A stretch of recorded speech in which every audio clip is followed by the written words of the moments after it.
Lemon in the middle portion, Skyshack and Big Lagoon. Skyshack regains the lead and finally close finish.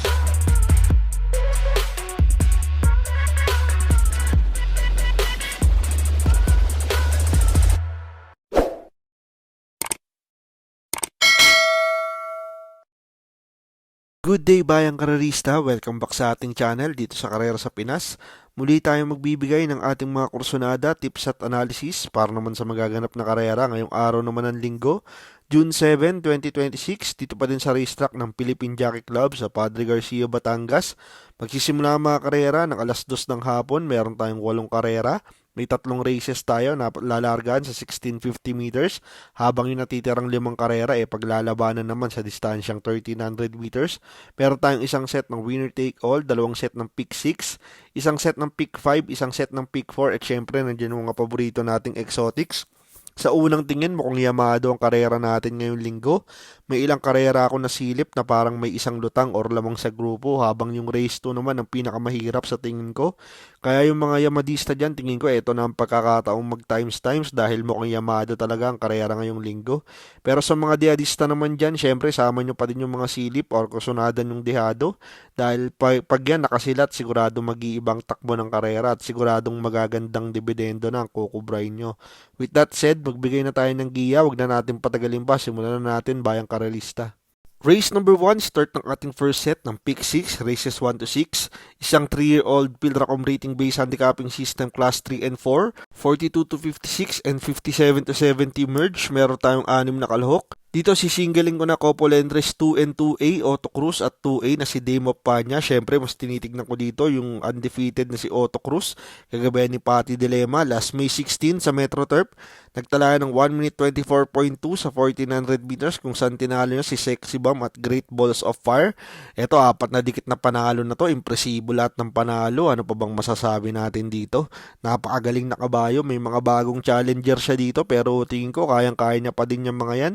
Aksidente lang ikakatalo nito, mukhang madami pang ipapanalo to. Sisinggiling ko na agad tong race 1, Couple Entries, Otto Cruz at Dame of Panya. Good luck bayang karerista. Race number 2, start ng ating winner take all, races 2 to 8, isang Philippine Jockey Club Invitational Race Group 1. Meron tayong 7 kalahok. Dito ang first choice ko, yung numero 7 si Heritage, gagabay ni RC Baldonido. Last May 23, dito rin sa PJC. Nagtala ng 1 minute 22.2 sa 1300 meters kung saan nasegundo siya kay Sky Magic. Ito 2 beses na nasegundo to, nabibitin pa Binalik na ulit ngayon kay Ona, baka sakaling maipanalo niya na to. Dito parang siya na magdadala ng unahan dito, parang puro deremate ang kalaban. Pag na-irate na maganda ni Ona to, baka makaraos na to. Panigundo ko naman dito yung numero 5 si Go Getting, gagabayan ni Pabs Cabalejo. Last May 23, dito rin sa PJC, dun din sa karera nila Sky Magic at Heritage, pamang-4 yan. Nagtala naman yan ng 1 minute 22.6 sa 1300 meters. Ito lagi nang natitimbang lately to, nung nakaraan, ang lakas ng sugod nito sa rekta Ngayon binigay na kay Pabs, mukhang inaasahan na nila to. Pag maganda gising, baka makaremate na to, tingin ko malaki na ang chance nito. Pero magulong karera tong race number 2, magdagdag kayo dito. Good luck bayang karerista. Race number 3, start ng ating second set ng pick 6, races 3 to 8, isang Pilracom rating based handicapping system class 3, 57 to 70 split, meron tayong 7 kalahok. Take note, 1650 meters ang distansya natin dito. Ang first choice ko, yung numero 7 si Windfall, gagawin ni Eminem Gonzalez. Last May 24, dito rin sa PJC, nagtala ng 1 minute 17.2 sa 1300 meters, kung saan nasegundo siya kay Sky Warrior. Ito, outstanding nung nakaraan, pero na-upset to nung dihadong si Sky Warrior. Ngayon, nag-adjust yung connections, binalik na kay Eminem, siya may gamay nito. Bago nagpahinga to, tumikada ng panalo to sa kanya sa kabila. Baka nagbatak lang to nung nakaraan, mas mabang distansya ngayon, pero sa kabila may 1.37 yan sa milya, kaya tingin ko kayang-kaya naman manalo dyan sa mabang distansya. Siya ang first choice ko dito. Ang panigundo ko naman yung numero 4 si Street Swag, gagabay ni Charles Reyes.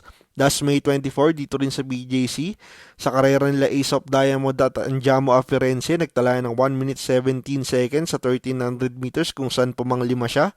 Ito naman tingin kong pwedeng makinabang kung may lulutya dun kay Windfall. Alam naman natin ang karera ni Street Swag, yung mahaba Pinasubok ngayon kay Charles, baka magamayan niya. Mukhang bagay sa riding style ni Charles to. Gawa ng matagal mag-init tong kabayo na to. Kaya ito ang tingin kong tatalo dun sa numero 7. Good luck bayang karerista. Race number 4, start ang ating pick 5, races 4 to 8. Isang PJC 3-year-old Purebred Invitational Race Group winners. Meron tayong 6 na kalahok. Ang first choice ko dito, yung numero 2 na si Kangkalu King, gagabay ni JT Pabilik.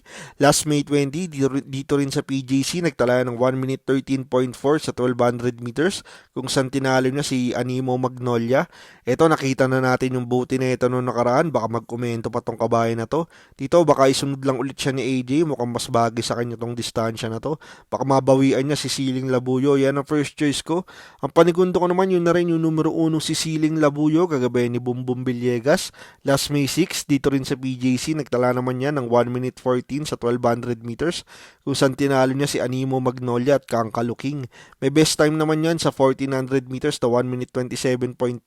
Ito, tinalo niya na nga yung Kangkalu King sa maiden assignments nila, pero parang humaba yung distansya para sa kanya. Debokang kabayo ito, baka may mambulabog sa unahan. Pero may 1.27 yan sa 1400 meters nung nanalo siya sa trial race ng sweepstakes, pero panigundo ko lang siya dito. Good luck bayang kararista. Race number 5, start ng ating pick 4, races 5 to 8, isang Pilracom rating based handicapping system class 3, 57 to 70 split, meron tayong 7 kalahok, 1650 meters muli ang distansya. Dito sisingilin ko na numero 7 si Longevity, kagabayan ni Bumbum Villegas. Last May 20, dito rin sa PJC, nag-barrier yan sa 1200 meters, nagtalayan ng 1 minute 12.8. May best time naman yan sa 1650 meters na 1 minute 39.8. Ito naman nagpahinga, pero bago napahinga yan, puro malalaking karera tinakbuhan nito.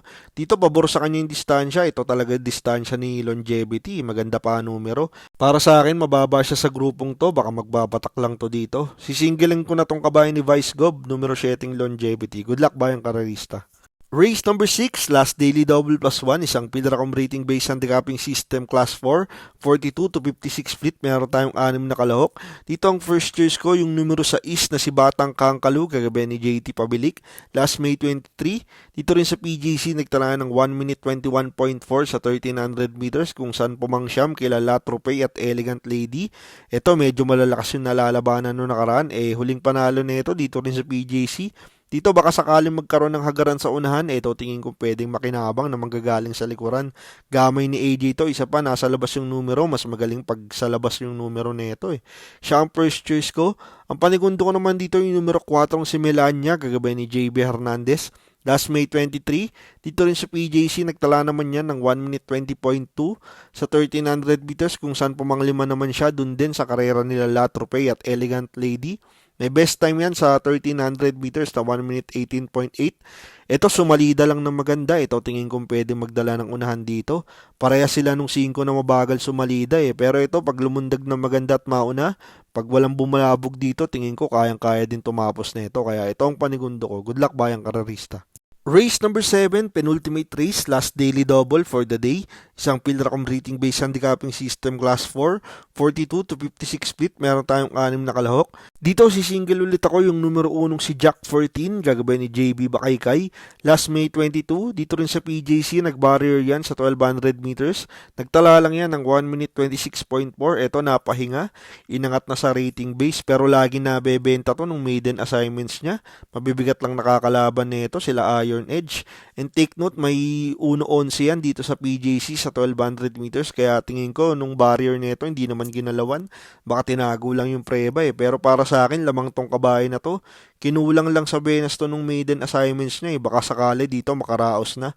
Sisingilin ko na yan numero 1 Jack 14. Good luck bayang kararista. Race number 8, last race for the day, isang Pilracom rating based handicapping system class 3, 57 to 70 split, mayroon tayong 7 kalahok, 1650 meters ulit ang distansya. Ang first choice ko dito ay numero 7 si Frugality, kagabi ni CM Pilapil. Last May 24, dito rin sa PJC, nagtala ng 1 minute 16.4 sa 1300 meters, kung saan pumangatlo kila Ace of Diamond at Andiamo Aferense. Eto, bilib ako sa kabahay na to. Malalakas lagi nalalabanan nito pero laging nasa timbangan Dito malalakas ulit yung makakalaban pero tingin ko may tsamba na siya dito. Maganang peso kumpara sa mga kalaban niya, baka maipwesto agad ni Christian to. Mahaba ang distansya, baka makadiskarte ng maganda, deado pa to. Ang panigundo ko naman dito, yun na rin yung numero 4 si User, kagabi ni JB Hernandez. last May 22 dito rin sa PJC. Nagtala ng 1 minute 10.4 sa 1200 meters kung saan na-tercera siya kila Pirate at Liz Cabianca. Ito ganun din, laging timbangan, lagi lang mabigat yung timbang nito pero nanalo na to sa milya sa kabila na 58 din ang timbang at mabigat pa tinalo niya nun si Ready to Race Itol. Weird lang nabatak yan sa PJC pero ngayon pa lang siya tatakbo ng 1650 meters dito sa pistang to. Pero tingin ko naman kung makapwesto agad at diindahin yung timbang, saktong-sakto na yung distansya na to para makapagparemate si Uno. Kaya yan na din yung panigundo ko. Pero last race, paratingan, lagi nating paalala, magdagdag kayo, sama nyo yung mga silip yung dihado, para pag namumuro na kayo, mas malaki na ang tsansang manalo ng mga parating nyo dito sa last race. Good luck bayang karerista.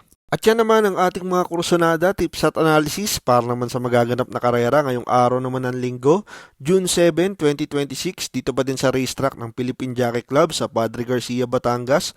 Lagi nating paalala, ito'y sariling aral at kursunada lamang pagdating sa tayaan, kayo pa din ang masusunod. Maraming salamat sa inyong patuloy na pagsuporta dito sa Karera sa Pinas. Makatulong sana ang ating mga giya at kursunada, magsitama sana tayong lahat. Happy racing at good luck bayang karerista.